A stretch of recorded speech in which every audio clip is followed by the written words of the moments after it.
Well, the temperature is starting to rise, and that means it's time to crank up the old air conditioner.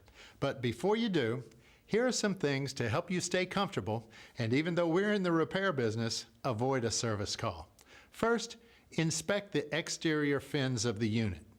Make sure they're free from leaves, bugs, and grass clippings, because the dirtier they are, the harder your system has to work, and the more you'll pay for energy.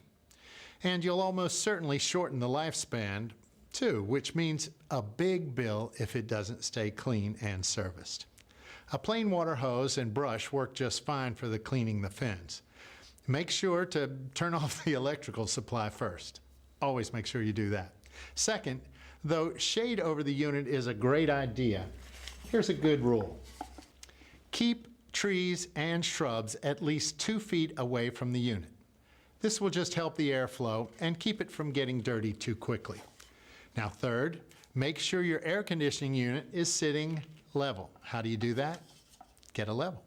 They can get off balance from shifting soil, getting bumped, or if the fan blades are imbalanced.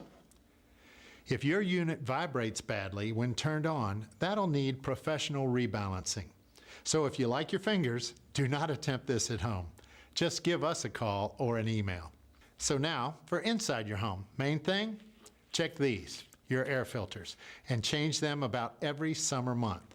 A dirty filter means decreased airflow and potential problems for your entire system. We have filters that last much longer, but are only available to the trades if you're interested. We want to help you add years to your system's life and cut energy bills and keep your home more comfortable. Just give us a call or shoot us an email, okay? We're here to help you, your friends, and your neighbors anytime.